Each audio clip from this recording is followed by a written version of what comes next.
Salut à tous, c'est Audrey, soyez les bienvenus chez Choc Miel. Aujourd'hui je vous propose de réaliser une recette qui vient de l'étranger, j'ai découvert ça au Canada.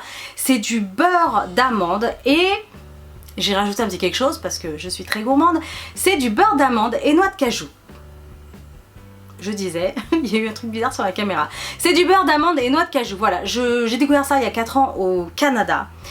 C'est juste mais une tuerie. Et là, on va le faire maison et vous allez voir que c'est vraiment simple. Il y a peu d'ingrédients, c'est rapide, ça coûte pas très cher. Et c'est surtout que du coup, vous pouvez découvrir cette recette en France. Voilà. Allez, je montre toutes les étapes en vidéo. C'est parti. Pour cette recette, il vous faudra peu d'ingrédients. Alors autant qu'ils soient de bonne qualité. Il faudra 100 g d'amandes et 100 g de noix de cajou. On va commencer par torréfier les fruits secs, donc vous les mettez simplement sur une plaque à pâtisserie et vous les passez seulement 5 minutes à mi-hauteur à 180 degrés, 5 minutes pas plus. À la sortie du four, une fois qu'ils sont donc torréfiés, on peut voir qu'ils sont un petit peu dorés sur les noix de cajou, ça se voit plus que sur les amandes. Vous allez pouvoir les étaler dans une assiette, enfin un autre plat comme vous voulez. Mais voilà, il faut vraiment qu'ils soient bien écartés les uns des autres, il faut qu'ils refroidissent au maximum. Quand ils sont bien refroidis, vous allez simplement venir les blender.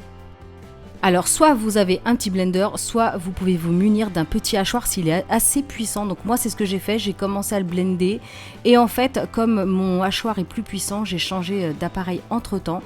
Mais ce qu'il faut c'est le faire au fur et à mesure pour pas que l'appareil surchauffe et en fait vous grille entre guillemets vos fruits secs. Donc là je suis passée au hachoir, faut le faire au fur et à mesure, vous allez le blender, vous mélangez un petit peu avec une cuillère, une spatule, peu importe, vous recommencez, voilà, faut le faire en 3-4 fois.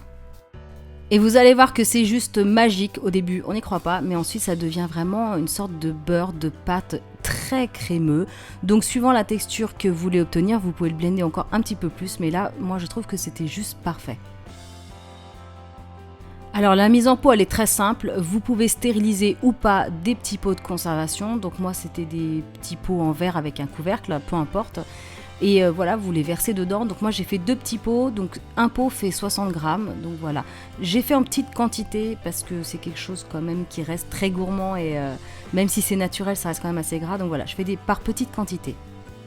Au niveau de la conservation, ça tient assez longtemps. Vous pouvez le mettre au frais, mais je trouve ça dommage parce que ça durcit un petit peu. Sinon, vous le mettez dans un placard à l'abri de la lumière et c'est parfait. Voilà, ça tient, ça n'a jamais dépassé une semaine, enfin 2 semaines. Et voilà le mini conditionnement, j'en ai pas fait trop parce que de toute façon c'est très copieux, c'est bourratif, donc voilà, vous en mangez vraiment des petites quantités et voilà. Mais par contre pour offrir c'est d'enfer hein. Donc j'en ai fait 2 je crois, je sais même plus, j'en ai fait 2 ou 3, je sais plus. Donc je vous montre. J'ai stérilisé le pot avant mais c'est pas obligatoire, donc je l'ai bouillanté voilà avec le couvercle et je vais chercher une petite cuillère. Allez, dégustation. Donc vous le tartinez hein, comme si c'était du miel, de la confiture, voilà quoi.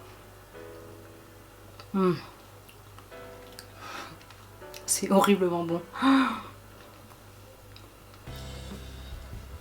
Oh là là. Et des petits crunchy. Donc c'est super nature, hein, franchement. Alors prenez des bons produits, franchement de préférence bio. Et vous pouvez rajouter, si vous le souhaitez, des petites épices. Du gingembre par exemple, un peu de poivre, un peu de sel. Ouais, il y en a qui font plein de mélanges d'enfer. Franchement, n'hésitez pas. Vous pouvez ajouter un petit peu de cacao aussi, du cacao non sucré.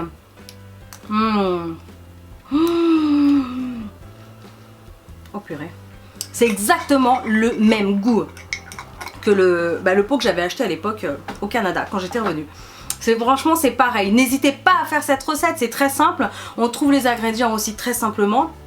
Donc vous n'avez pas d'excuses. Envoyez-moi vos photos sur les réseaux sociaux avec le hashtag ChocMiel juste ici. Et n'hésitez pas bien sûr à liker, partager un maximum ma vidéo. Merci d'ailleurs à tous ceux qui le font. Et si ce n'est pas encore fait, n'hésitez pas à vous abonner à ma chaîne. Et moi je vous dis à très bientôt pour une prochaine gourmandise. Salut tout le monde!